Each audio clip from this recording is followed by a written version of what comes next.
Welcome to part one of this special series called Finding the Kingdom of Heaven, which, in my opinion, is a profoundly significant topic.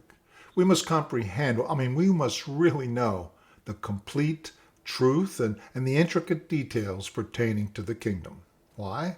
So that we can effectively respond to any erroneous doctrine that's being presented about the kingdom, because there is a substantial amount of false doctrine concerning it. And wouldn't you agree that teaching false doctrine would be encompassed within the category of unfruitful works? I suggest that it is, because teaching false doctrine is an endeavor. It's a work that is intended to lead you and others astray from the truth. And so with that said, consider what the Apostle Paul said regarding unfruitful works. In Ephesians 5:7, therefore do not become partakers with them, for at one time you were darkness, and now you are light in the world. Walk as children of light, for the fruit of light is found in all that is good and right and true, and try to discern what is pleasing to the Lord. Take no part in the unfruitful works of darkness, but instead expose them.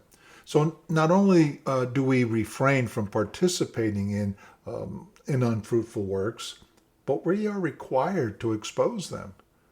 Therefore, to effectively expose false teachings about the kingdom of heaven, it is imperative that we possess a comprehensive understanding of the intricate details surrounding the kingdom. However, there's another reason why it's so crucial to know all the aspects of the kingdom. One must be a citizen or subject of God's kingdom in order to be acceptable by Him. To believe otherwise is illogical. In fact, as evidenced in the Gospels, particularly in Matthew, this is the central focus of Jesus' teachings, the kingdom of heaven. And so, with that in mind, what would be the first question that arises? Well, I believe it begins with asking, does God's kingdom exist today? Specifically, does it exist on earth at this very moment? You see, some of the false teachings being presented today assert that the kingdom is not yet here.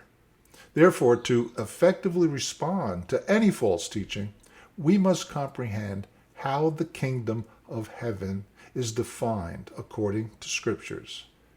I can offer my personal interpretation of the kingdom of heaven, but it's essential to acknowledge that this could be misinterpretation or a false doctrine. I cannot define the kingdom, nor can anyone claim to do so without the authority of the Word of God. Therefore, to delve into the specifics of God's kingdom, we must first examine Old Testament prophecy, which provides insights into this divine realm. Consider the prophecies of Isaiah, Daniel, and Joel. What did they envision? What details did God reveal to them that would gradually illuminate our understanding of the kingdom? Was it established precisely as they predicted? And if so, when? And if so, what does it resemble? Does it possess any visual characteristics that enable identification? And finally, who constitutes the kingdoms? Specifically, who are its subjects? And what responsibilities do they bear within God's kingdom? So let's start with the prophecies of Isaiah, who said this in Isaiah 2, verse 2. It shall come to pass in the latter days that the mountain of the house of the Lord shall be established as the highest of the mountains, and shall be lifted up above the hills, and all the nations shall flow to it. And many people shall come and say, come, let us go up to the mountain of the Lord, to the house of the God of Jacob, that he may teach us his ways, and that we may walk in his paths. For out of Zion shall go forth the law, and the word of the Lord from Jerusalem. Notice what Isaiah says here. The Lord's mountain, his house, in other words, his dwelling place, is going to be established. And he uses the phrase, it shall come to pass in the latter days. However, who will enter the house of the Lord during these latter days? All nations. He says all nations will flow into it. What does all nations mean? Well, it encompasses not only the Jews, but the Gentiles will also enter the house of the Lord. And notice what the Lord promises to impart to those who enter his house. his teachings. He refers to these teachings as his ways, which encompass the law and the word of the Lord. And notice the teaching of his law will commence from Jerusalem. Additionally, the Lord's house is described as surpassing all other entities. He proclaims it to be the highest of the mountains. Now, obviously, this is figurative language, and he's conveying the notion of something that will be greater and it will surpass everything else. Now, to reiterate, the Lord's house will not be confined to the Jews. It will be open to everyone, which is why I believe it will surpass anything that has ever existed or will exist. Okay, so we now have some preliminary information regarding Isaiah's description of the mountain of the house of the Lord. However, the time frame for its fulfillment is set in the latter days. And this description is quite vague. We're simply directed to look to a future time from Isaiah's perspective. So let's now turn to the prophet Daniel, where he makes a prediction about God's kingdom. In Daniel 2, verse 44, "And in the days of those kings, the God of heaven will set up a kingdom that shall never be destroyed, nor shall the kingdom be left to another people. It shall break in pieces all these kingdoms and bring them to an end, and it shall stand forever." Daniel stated that God's kingdom will be everlasting. However, he also said God will set up a kingdom. And so this implies that the kingdom is still not yet established at the time when Daniel wrote this. In fact, he specifically mentioned that it will be in the days of those kings. Now, if we revisit Daniel 2, the days of those kings refer to the fourth kingdom from the time of Babylon. Therefore, it is quite far into the future. And so, just as in Isaiah, we are directed to the future with limited information about its fulfillment. However, the prophet Joel, well, he provides additional information. Let's look at Joel chapter 2, verse 28, where he says, "And it shall come to pass afterward that I will pour out my spirit on all flesh. Your sons and your daughters shall prophesy, and your old men shall dream dreams, and your young men shall see visions."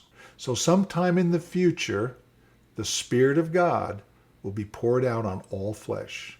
This implies that not only the Jews will receive the Spirit of God, but all peoples will eventually have access to God. And so this aligns perfectly with Isaiah's prediction about all nations flowing into his house. A few verses down, notice Joel says in verse 32, "And it shall come to pass that everyone who calls on the name of the Lord shall be saved. For in Mount Zion and in Jerusalem there shall be those who escape, as the Lord has said, and among the survivors shall be those whom the Lord calls."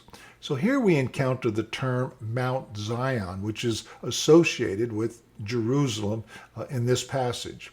This clearly connects with what Isaiah was referring to as the mountain of the Lord and the word originating from Jerusalem. But Joel adds another aspect connected to the mountain of the Lord, or at the time when God's Spirit will be poured out on everyone.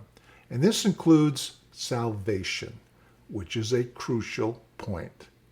In relationship to the kingdom, when God's Spirit will be poured out upon all flesh, people will be saved. This is a significant point. Salvation. And this will commence where? In Jerusalem, also known as Mount Zion. However, there's a minor issue that most people might overlook, although it's actually not a minor issue, it's a major issue.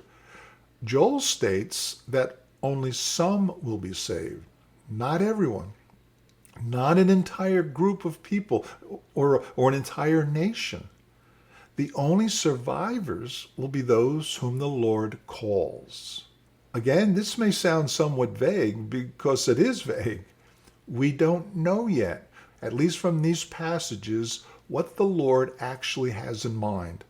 What we do know is that these things will happen sometime in the distant future from these Old Testament prophets. And then Isaiah adds another intriguing tidbit of information regarding something else in the distant future. In Isaiah 62, verse 2, The nations shall see your righteousness, and all the kings your glory, and you shall be called by a new name that the mouth of the Lord will give. Now, these words, you or your, they don't refer to God. They refer to God's people. Isaiah is prophesying that a new name will be given to God's people. Whoever they'll be, they will have a different name. What's in a name? What do you think of when you hear the word name? Well, a name is how you are identified, right? Therefore, Isaiah is saying that sometime in the future, God's people will be identified differently than they are currently being identified in Isaiah's day. In other words, sometime in the distant future, in relationship to the mountain of the Lord, the coming kingdom of God, God's people will have a completely new identity. What is the name of God's people at this time? How are his people identified by the world, by the nations around them? At the time when Isaiah wrote this, they were called Hebrews or Jews. So, sometime in the future, God's people will no longer be called or recognized by the world as Jews. He's pointing to a time when the nations, the whole world, will recognize his people by their righteousness. And it is at that time when God will give them that new name. Now, we're not told what or how or when. Isaiah simply points to the distant future. In contrast, the prophet Jeremiah introduces an astonishing prediction, arguably one of the most significant in the Old Testament. In Jeremiah 31, in verse 31, "Behold, the days are coming, declares the Lord, when I will make a new covenant with the house of Israel and the house of Judah, not like the covenant that I made with their fathers on the day when I took them by the hand to bring them out of the land of Egypt, my covenant that they broke, though I was their husband, declares the Lord." Now, I'm sure everyone knows a covenant, it's an agreement, between two parties. And Jeremiah is predicting that not only will there be a new covenant in the future with his people, but it will be fundamentally and completely different from the covenant established under Moses. However, the specific time frame still remains undefined. Jeremiah simply states, "Behold, the days are coming." So these passages, they're so typical of numerous Old Testament passages that anticipate a transformation in God's approach to his people in the distant future. This transformation, well, it'll entail a complete overhaul, a radical departure from the previous agreement. Nevertheless, the prophets, and in fact all the Jews themselves, were filled with uncertainty regarding the nature of this change.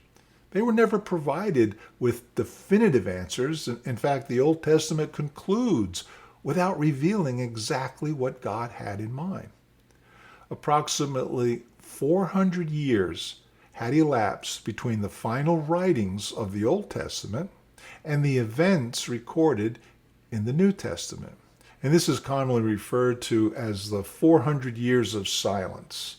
This period, it signifies a hiatus in God's communication with his people. The light went out, if you will, as God ceased sending his prophets. However, this 400 years of silence eventually came to an end. Someone broke the silence. But who? Who or what broke the silence? Good question. I was hoping you'd ask, but we're going to have to save that until next time.